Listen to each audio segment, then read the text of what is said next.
그래서 같이 서울에서 목회하셨던 그 곽선희 목사님은 너무너무 달변가라고, 타고난 달변가라면서 옥 목사님은 부러워하시는데, 곽선희 목사님도 그랬대요. 어릴 적에는 말더듬이었답니다. 어머니가 너무 열이 나고 아파서 약국에 뛰어갔어요. 약국에 막 뛰어가가지고 딱 도착했어요. 그 약사 선생님이 얘야 무슨 약 줄까? 말이 안 나와가지고요. 약을 못 사고 돌아갔다 그럽니다. 그래서 곽선희 목사님은 말더듬이었대. 나중에 커뮤니케이션을 공부하고 연습해가지고 대단한 달변가처럼 됐는데, 본인은 어릴 때 말더듬이었다고도 그렇게 하십니다. 그래서 옥 목사님은 이 설교에 대해서 너무너무 스트레스를 받으셨대요. 묵상하고 또 연구하고 묵상하고 하는데, 목사에게 이 설교는 은퇴할 때까지 이 스트레스이기도 합니다. 어찌 보면 뭐 오해를 하지 마세요. 교수들은, 학교 선생님들은요, 똑같은 강의안이 있으면 내년에 또 하면 되잖아요. 학생이 또 바뀝니다. 또 바뀌니까요. 또 한 학년 올라가고 또 다른 학년이 올라오니까 계속 가르치는 거 또 가르치면 됩니다. 근데 설교가 왜 어렵냐 하면, 내년에도 제 설교 들으실 거고요. 계속 들어야 됩니다. 계속 들어야 되니까. 집에 가면 제 아내가 뭐라는 줄 아십니까? 여보, 그 예와 지난번에 또 썼던 거잖아. 얼마나 막 구박 줍니다. 특세하잖아요. 여보, 더 연구를 하셔야 되겠어. 더 묵상을 하셔야 되겠어. 여보 참 은혜로웠다도 하지만 우리 아내가 제일 야당이거든요. 늘 스트레스입니다. 주일 설교가 제일 어려워요. 왜요? 청년도 앉아 있고요, 90세 된 할머니도 앉아 계십니다. 초등학교 밖에 안 나온 할머니도 계시고요, 박사님도 계십니다. 제일 어렵습니다. 제일 어렵습니다. 여러분, 선생님이 1등에게 맞춰서 공부를 가르치면요, 우리 선생님 너무 어렵게 가르친다 할 거고요, 꼴찌 알아듣게 쉽게 가르치면 우리 선생님 수준 없다, 실력 없다 또 이렇게 할 거예요. 그래서 참 어렵습니다. 특별반 모아 가르치는 거예요. 수준 비슷한 애들 모아놓고 가르치는 게 참 쉽습니다. 저를 지도하셨던 목사님 그런 말씀하세요. 이분은 타고난 게 한마디로 정의를 잘하세요. 어떤 설교가 참 좋은 설교냐, 딱 한마디로 정의하십니다. 이솝우화처럼 하면 된다. 이솝우화는 초등학생도 읽으면서 다 교훈이 있고, 박사님도 이솝우화 읽으면서 다 감동받고 다 깨우침이 있다. 누구나 들어도 알아들을 수 있는, 또 가르칠 수 있는. 참 힘듭니다. 설교 듣는 대상이 얼마나 각각 수준이 다르잖아요. 우리 주보 있잖아요. 주보 보면요, 어떤 분은 위에 딱 접습니다. 위에 접어가지고 여기 탁 걸치게 해가지고 보는 분도 있습니다. 어떤 분은 밑에를 접어요. 이렇게 이제 또 반을 딱 접어요. 주보 하나 가지고도 접는 게 다 다릅니다. 개성이 다 다릅니다. 그래서 그분들을 다 맞추기가 참 어렵습니다. 어떤 분은 그러더라고요. 설교만 없어도 목회할 만하다 이렇게 하는데, 설교는 창작 아닙니까? 다른 게 장로님이 이렇게 노예에서 만나면 그런 이야기를 하시더라고요. 저하고 밀려보 같이 제가 밀려보 부장하고 이렇게 회개하고 하시면, 이분은 미술 홍대 미대를 오셔가지고 미대 교수였어요. 이런 이야기. 목사님, 저는 장로 아닙니까? 똑같은 성경을 보는데 우리 목사님이 설교하다가 이 본문에서 내가 캐치하지 못했던, 내가 미처 발견하지 못했던 새로운 어떤 교훈을 끄집어낼 때 참 은혜를 받습니다. 또 교수님과 또 우리 또 지적인 부분도 있습니다. 제가 존경하는 또 설교자 가운데 로드 존스가 있습니다. 로드 존스는요, 예화를 하나도 안 했대요. 왜요? 듣는 자들이요 전부 다 교수들이고 엘리트들입니다. 설교의 황제라 하는 스펄전 목사님 계십니다. 스펄전 목사님은요 이런 이야기했습니다. 예화 꼭 좀 써라. 예화. 방에 창문이 하나도 없으면 먹통방이다. 먹통방. 억수로 깝깝하다. 창문이 두세 개 탁 적당한 위치에 나면 환기 잘 되고 채광 잘 되고 밖이 잘 보이고 방이 확 살아난다. 그 창문이 예화다. 설교 세미나 갔더니 이 교수님 한 분이 그러더라고요. 예화는 죄가 없다. 남용하고 오용하는 것이 죄지. 이 같은 본문 가지고도요, 참 설교를 어떤 각도에서 보느냐. 그래서 일종의 창작입니다. 참 하기가 창작입니다. 하나님도 일종의 창작자입니다. 천지를 창조하셨잖아요. 이 창조란 말은 히브리어로 바라크라는데요. 이것 가지고 주보 가지고 이렇게 만들어 가지고 종이 비행기 만드는 걸 창조라고 하지 않습니다. 흙 가지고 이렇게 어떤 재료 가지고 이렇게 잘 창조라고 말하지 않습니다. 바라크는 아예 없는 데서 완전히 새로운 걸 만들어내는 걸 바라크다. 없는 데서요 만들어내는 거. 좀 더 구체적으로 말하면 산모가요 아기를 낳는 그 고통, 그 아픔을 바라크 이렇게 이야기합니다. 과거 성경은 하나님이 가라사대 이렇게 있는데 우리가 지금 보고 있는 성경이 이르시되 이렇게 되어 있습니다. 하나님이 이르시되 하니까요 별이 딱 생깁니다. 태양아 생겨라 탁 생겨버립니다. 아주 쉬운 것 같은데요 그렇지 않습니다. 바라크는 여자가 아기를 낳는 아픔, 이게 창작이고요 창조입니다. 제가 아는 집사님은요 늦둥이를 낳았는데 제가 서울에 상가교회 있을 때 사실인지 몰라요. 이분이 약간 한 0.1% 모자라면 모자라고요. 그래요. 제가 대신방 한다고 갔거든요. 대신방 한다고 저하고 이렇게 구역장하고 갔더니 13평 아파트 15평입니까? 이렇게 아파트 사시는데요. 뭐 신문지를 다 덮어놨더라고요. 신문지가 온통 신문지다. 청소를 하기 너무 힘드니까요. 그냥 신문지로 모든 걸 가구를 다 덮어놨어요. 그래서 이 집사님 말씀은 자기는 임신한 줄도 몰랐대요. 임신한 줄을 모르고 볼일 보러 갔다가 볼일 본다고 힘주니까 애가 나왔대요. 모르니까 그렇게 하시더라고요. 약간 0.1% 모자랐었는지. 그럼 그렇게 쑥 녹으면 얼마나 좋겠습니까? 북극곰은요 길 가다가 쑥 나는다 이럽니다. 그냥 뭐 통증도 없이 툭툭 흘린다 그럽니다. 우리 집사님들이 여자분들이 결혼해가지고요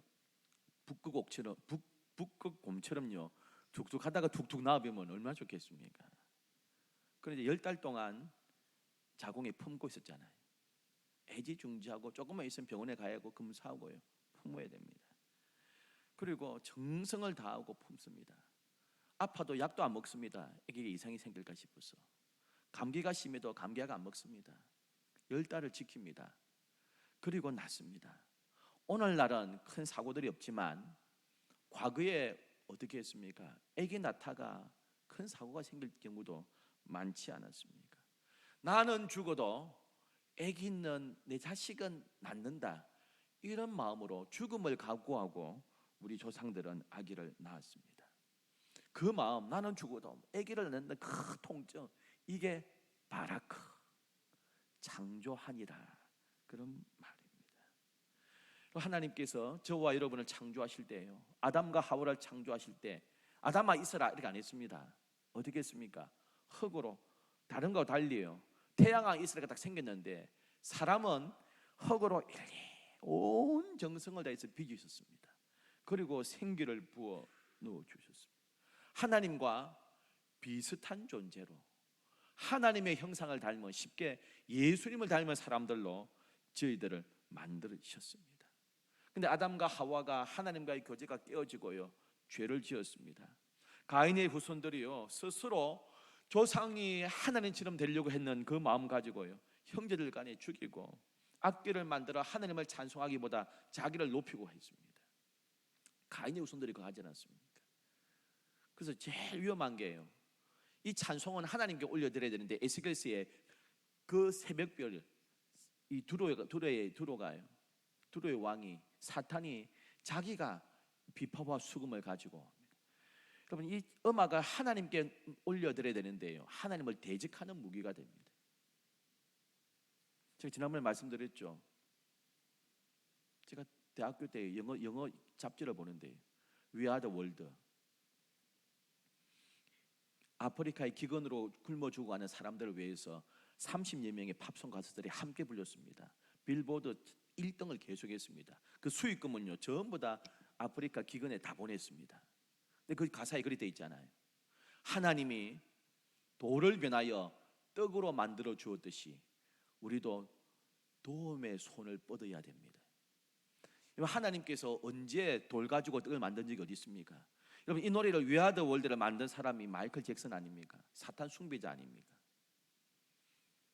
예수가 사탄의 시험에 졌다, 그런 가사 만들어 가지고 온 세계 사람으로 하여금 부르게 했습니다. 철을 만들어 가지고 무기를 삼고 전쟁을 일삼았습니다. 점점 하나님을 대적하고 격결로 가기 시작했습니다. 창세기 6장 5절 6절은 이렇게 말씀하고 있습니다. 여호와께서 사람의 죄악이 세상에 가득함과 그의 마음으로 생각하는 모든 계획이 항상 악할 뿐임을 보시고, 그 다음이 중요합니다. 땅 위에 사람 지으셨음을 한탄하사 마음에 근심하시고, 한탄하시고요 근심하셨습니다. 한탄이라는 말은 깊은 한숨입니다. 온 절망의 한숨을 짓습니다. 한탄하는 건요, 근심, 마음이 찢어지고 아파 죽는 게 근심하는 겁니다. 여러분, 어떤 글을 읽으니까요, 집사님 아들 고등학교 2학년인데 아버지는 공무원인데요, 그럼 남편한테 맞아도 만약에 남편한테 구타당해도요 그 제대로 살겠습니까? 계속 구타당하면. 그런데 이 애가요 아버지 있을 때는 안 그래요. 근데 이게 사춘기 빗나가기 시작하더니요, 아버지가 없으면 엄마한테 대들고 엄마를 구타를 합니다. 근데 남편한테 말을 못해요. 얼마나 엄마를 때렸는지요, 다리가 부러졌습니다. 병원에 갔더니 12주 진단이 났습니다. 근데 의사가 자기 넘어졌다 그러는데 의사는 보면 알잖아요, 이거 맞은 거라는 걸. 그래서 의사가 그럽니다. 이건 안 됩니다. 남편을 고소해야 됩니다. 가정폭력으로 고소해야 됩니다. 근데 아들한테 맞았다는 이야기를 할 수가 없는 거예요. 그래서 어머니가 목사님 찾아가 상담을 했습니다. 남편한테 맞았으면 가정폭력으로 고소를 할 텐데 아들한테 맞아 놓으니까 목사님 어디 말할 데가 없습니다. 그리고 우는 겁니다. 탄식하는 우는 겁니다. 여러분, 이게 여호와께서요 마음에 한탄하사 근심하셨다는 겁니다. 자식한테 맞아가지고 누구한테 말할 수 없는 거예요. 누구한테 이렇게 하소연도 할 수 없는, 너무 괴로웠어요.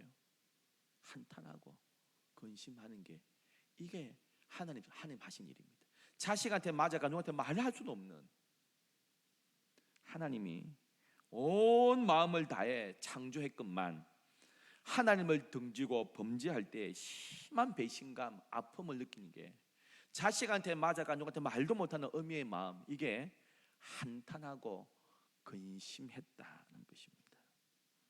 오늘 본문에 그렇게 말씀합니다. 20절에 에브라임은 나의 사랑하는 아들, 기뻐하는 자식이 아니냐. 내가 그를 책망하여 말할 때마다 깊이 생각하노라. 너무 마음이 아프다 이 말입니다.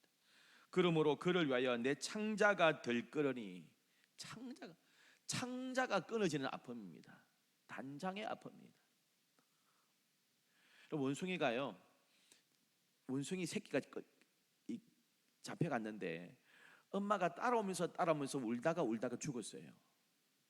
그래서 원숭이 배를 갈라 봤더니요, 울다가 지가 죽어버린 거예요. 새끼를 구하려고 하다가 죽어버렸어요. 그래서 배를 갈라 봤더니 왜 죽는지, 갑자기 왜 어미 원숭이가 왜 죽냐? 창자가 다 끊어졌다는 겁니다. 자식이 끌려가는 거 보고요, 이 어미 원숭이가 울고 울고 하다가 창자가 끊어집니다. 에브라임은 그러므로 그를 위하여 내 창자가 들끓으니, 창자가 끊어진 아픔. 이스라엘 백성의 곁길로 갈 때에 하나님 매를 드시는데 그냥 막 때린다고요?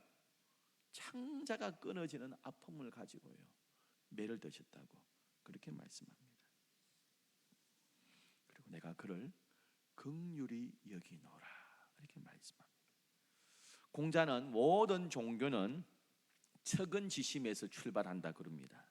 척인이 여기는 마음, 불쌍히 여기는 마음.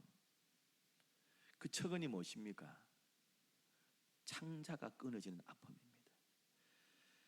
내가 그러므로 그를 위하여 내 창자가 될 거러니 내가 반드시 그를 긍휼히 여기리라. 하나님께서 우리를 긍휼히 여겨주시는데요 창자가 끊어진 아픔입니다. 자식한테 맞아가 다리가 부러졌는데요 너무 가슴이 아프고요 이 자식을 위해서요 창자가 끊어진 아픔. 하나님께서 지금 느끼는 아픔이 이스라엘 백성을 보고 느끼는 마음이 그것이라고 말씀하고 있습니다. 하나님께서는 남자보다는 여자들에게 이 긍휼의 마음을 더 주신 것 같습니다. 유대인의 탈무드에 이런 말이 있습니다. 어머니는 하나님의 동력자다. 각 가정에서 남편과 자식들에게 생명을 불어 넣어주기 위하여 어머니를 주셨다. 누가 그랬잖아요. 하나님이 다 있을 수가 없어서 어머니를 주셨다. 어떤 시는 그랬는데 긍휼이라는 이 단어는 여인들이 가지고 있는 자궁이란 단어하고 어근이 같습니다. 여자분들이 자식을 자궁에 품고 사랑하고 아끼고 내가 아파도요 약 안 먹고 그렇게 버티는 것처럼 그렇게 생명을 사랑하고 아끼듯이 하나님께서 그렇게 사랑한다는 것입니다. 남편도 아버지도 희생하지만 보통 어머니들이 더 희생하고 더 자식을 아끼지 않습니까?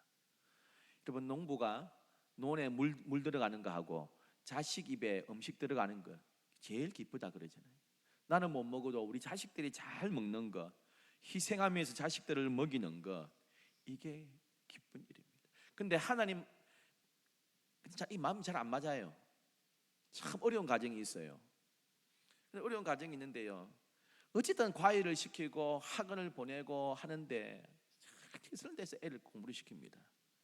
근데 이 아들이 볼 때는요 아버지가 벌어오는 돈에 비해서 너무 많이 들어가는 거예요. 자기한테 학원비, 가예비 뭐 너무 많이 들어가는 거예요.